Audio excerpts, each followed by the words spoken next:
नमस्कार दोस्तों, आप लोगों का बहुत बहुत स्वागत है हिंदी स्टोरी 319 में। आज हम बहुत ही अद्भुत सी शिवरात्रि एक भक्त की कहानी आपके सामने लेकर आए हैं। अगर आप पहली बार हमारे चैनल को देख रहे हैं तो हमारे चैनल को सब्सक्राइब कीजिए, लाइक कीजिए और कमेंट में जरूर बताएं किस तरह की कहानी आप सुनना चाहते हैं। भोला और हरिया दोनों गहरे मित्र थे। दोनों के खेत पास पास थे। दोनों अपने अपने खेतों में मिलजुल कर काम करते थे। एक दिन हरिया ने भोला से कहा, भोला, हम इतनी मेहनत से फसल उगाते हैं, लेकिन फिर भी हमारी गरीबी दूर नहीं होती है। हमें कुछ और काम करना चाहिए। यह सुनकर भोला कहता है, मित्र, ऐसा नहीं है। हमें भगवान जितना दे रहे हैं उसी में खुश रहना चाहिए। यह सुनकर हरिया गुस्सा हो जाता है। वह भोला से कहता है, तू कुछ नहीं समझता है। इतने दिन से तू शिवजी की पूजा कर रहा है। भगवान ने तुझे आज तक क्या दिया है? तब भोला कहता है, मैंने आज तक अपने भोले बाबा से कुछ मांगा ही नहीं। मैं तो बस सच्चे मन से उनकी पूजा करता हूँ और वे अपने आप मेरे सारे काम बना देते हैं। मुझे कुछ मांगने की जरूरत ही नहीं पड़ती। तू भी मेरे साथ मंदिर चला कर, तेरे मन में से भी लालच निकल जाएगा। हरिया गुस्सा होकर अपने घर चला गया। घर में उसकी पत्नी सुमित्रा ने पूछा तो हरिया ने कहा, मैंने अपने मित्र भोला को साथ मिलकर व्यापार करने की सलाह दी तो उसने मना कर दिया और कहा भोले बाबा की कृपा से वह इतने में ही खुश है। यह सुनकर सुमित्रा ने कहा, भोला भैया भगवान शिव के भक्त हैं। आप बचपन से उनके साथ रहते हो, फिर भी आप कभी मंदिर नहीं गए। सबका अपना अपना विश्वास है। वैसे उनके कहने से आप भी मंदिर जाकर भोले बाबा का आशीर्वाद ले लो। यदि भगवान ने चाहा तो आपका व्यापार करने का सपना पूरा हो जाएगा। सुमित्रा की बात हरिया की समझ में आ गई। वह अगले दिन भोला के साथ शिवजी के मंदिर गया। वहां उसने पूजा की और उसके बाद उसने शिवजी से प्रार्थना की, हे प्रभु, मुझे इतना धन दो जिससे मैं व्यापार कर सकूं। यदि मेरा व्यापार चल गया तो मैं आपके मंदिर में सोने का शिवलिंग चढ़ाऊंगा। उसकी प्रार्थना सुनकर भोला मुस्कुरा रहा था, लेकिन उसने हरिया से कुछ नहीं कहा और वापस आकर अपने खेत में काम करने लगा। कुछ दिन बाद हरिया ने कर्ज लेकर व्यापार शुरू किया। भगवान भोलेनाथ की कृपा से उसका व्यापार अच्छा चलने लगा।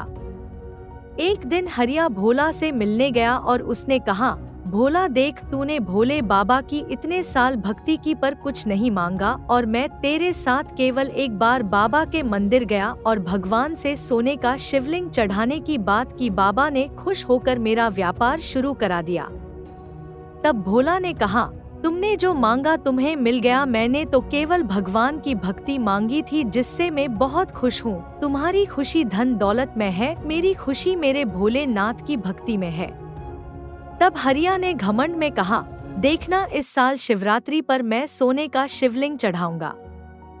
तब बाबा मुझे और धनवान बना देंगे। उसकी बात सुनकर भोला मुस्कुरा कर रह गया। भोला ने शाम को घर जाकर अपनी पत्नी कमला को यह सारी बात बताई। तब कमला ने कहा, आपके भोले बाबा भी भेदभाव करते हैं। आपके मित्र की एक दिन की पूजा से प्रसन्न होकर उसे धन दे दिया और आप इतने सालों से पूजा पाठ कर रहे हैं, उसका क्या? कल आप भी मंदिर जाकर बाबा से कहना कि आप भी सोने का शिवलिंग चढ़ाएंगे।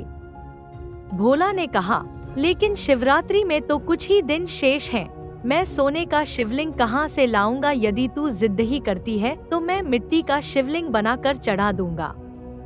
उसकी बात सुनकर कमला कुछ नहीं बोली। अगले दिन भोला शिवजी के मंदिर गया और बाबा से कहा, बाबा, मैं इस शिवरात्रि आपको मिट्टी का शिवलिंग अर्पण करूंगा। यह कहकर वह अपने खेत पर चला गया।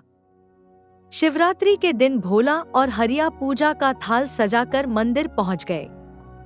कमला और सुमित्रा भी उनके साथ थी। मंदिर में दोनों ने पूजा की। उसके बाद उन्होंने पुजारी से शिवलिंग अर्पण करने के लिए कहा। पुजारी बाबा ने कहा, अपने अपने शिवलिंग पर दूध चढ़ाकर उसे भगवान के चरणों में रख दो।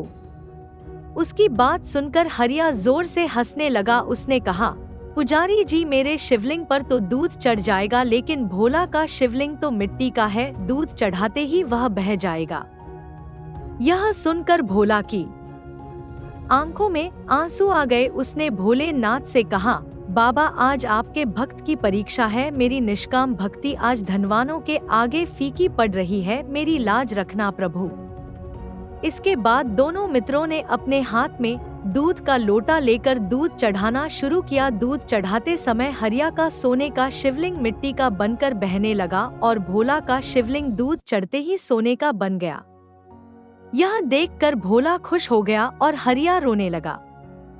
तब भोला ने उसे समझाया, मित्र, भगवान धन से नहीं, मन के भाव से प्रसन्न होते हैं। तुम्हारे पास धन आते ही तुम्हारे मन का भाव घमंड में बदल गया, इसलिए तुम्हारा सोना भी मिट्टी बन गया, और मेरा मन निर्मल था, इसलिए मेरी मिट्टी भी सोना बन गई। हरिया ने भोला से माफी मांगी और भोलेनाथ के चरणों में गिरकर रोने लगा। भोला ने हरिया से कहा, बाबा के सामने रोने से तुम्हारा मन भी निर्मल हो गया। उसके बाद हरिया और भोला दोनों एक साथ खेती और व्यापार करने लगे। बाबा भोलेनाथ से उनके सारे कष्ट मिट गए। आप लोगों का बहुत बहुत धन्यवाद इस कहानी को सुनने के लिए। अगर आप पहली बार हमारे चैनल को देख रहे हैं, हमारे चैनल को सब्सक्राइब कीजिए और अपने विचार इस वीडियो के कमेंट पर जरूर शेयर करें, और यह भी बताएं कि आगे आप किस तरह की कहानी सुनना चाहेंगे। फिर मिलते हैं एक नई वीडियो के साथ। धन्यवाद।